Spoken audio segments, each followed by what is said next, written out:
Таң атпай оянған қандай ғажап, өйткені мұндай дағды адамды дәулетке және даналыққа жетелейді. Аристотель. Таңғы уақытта ояу болу өте маңызды, өйткені бұл сәтте басқа уақытта кездесе бермейтін мол береке бар. Әбігерлікке толы қарбалас тірлік басталмай тұрып, мұндай берекелі уақытты жеке тұлғалық дамуға арнаған тиімді, өйткені бұл уақытта сені ешкім мазаламайды. Күндізгіде телефон қоңыраулары, түрлі мессенджерлерден келетін толассыз хаттар жоқ. Миың сергек болады. Таңғы уақытта жаттығу жасап, таза ауа жұтып, далада серуендеп келгеннен кейін кітап оқып өткізу, тыныштықта терең ойға шому, күндізгі ісіңді жоспарлау өте пайдалы. Ел шырт ұйқыда жатқанда біршама жұмысты тындырып тастайсыз.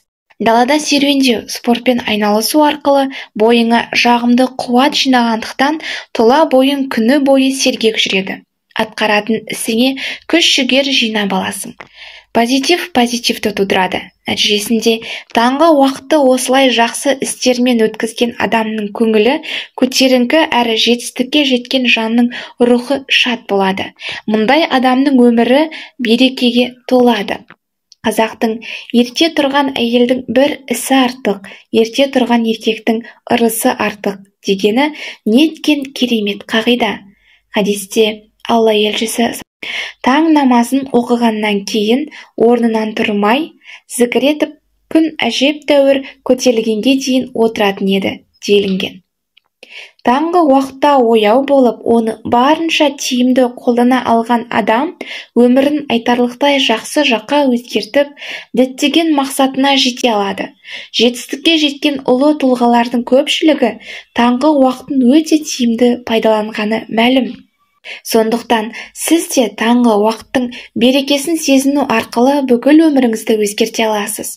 Ойланып көріңізші, әлем ұйықтап жатқанда сіз жан дүниеңізді руханиятпен нәрлендіріп, санаңызды пайдалы біліммен сусындатып, денеңізді ширатып үлгересіз. Бойыңызға ғажайып қуат жинап, шабытыңыз шалқыған күйде күніңізді ең керемет деңгейде, сапалы да өнімді өткізуге дайын боласыз. Әлемде миллиардтаған адам өмір сүреді. Солардың кейбіреуі ғана үстіне жамылған көрпесін жұлқып тастап, жылы төсегінен атып тұрып, таңғы уақыттың берекесін пайдаланады. Мынаған назар аударыңыз. Жетістік әркімнің қолынан келе бермейтін осындай қиын істерде. Ендеше сен де қалың ұйқыда жатқан сан мың адамның арасынан бөлініп, өз ерік жігеріңмен тағдырын жақсы жаққа бұра білген таңдаулы жандардың қатарына қосыл. Ертеңнен бастап жылы төсекте былжырап жатуды тоқтат. Ерте тұруға беліңді бу. Түнде тынығып, таңертең аман-есен оянғанда тағы бір арайлы күнді тарту еткен жаратушыға алғыс білдіріп шүкір етейік. Аллаға бүгінгі күнді ізгі істермен берекелі етіп өткізуге тырысатынымызды айтып уәде берейік. Егер бүгінгі күніңіз жер бетіндегі соңғы күніңіз болғанда қалай әрекет етер едіңіз? Сол күнді қалай өнімді өткізер едіңіз? Өзіңіздің ең жақсы қабілетіңізді, мүмкіншілігіңізді қалай қолданар едіңіз? Мына өмірде қандай жақсы іс қалдырар едіңіз? Міне, осындай терең ойлар сізге мықты ғажайып жігер беретін мотивация болмақ. Таңғы уақытта өзіңізді жетілдіруге, біліміңізді арттыруға, денсаулығыңызды реттеуге, санаңызды жаңғыртып, ішкі әлеміңізге үңілуге ниеттеніңіз. Таң атпай тұрып, күніңізді өзіңіз риза болатындай ең кемел түрде қалай өткізетініңізді елестетіңіз. Ерте оянып, уақытыңызды жалғыздық пен ешкім мазаламайтын тыныштықта өткізген кезіңізде миыңыз сізді жетістікке жетелейтін дофамин гормонын бөле бастайды. Онымен бірге бақыт гормоны деп аталатын серотонин де пайда болады. Қауіп-қатерге дабыл қағатын стресс гормоны кортизолдың деңгейі барынша түседі. Бір сөзбен айтқанда, өзіңізді бақыт құшағында сезінесіз.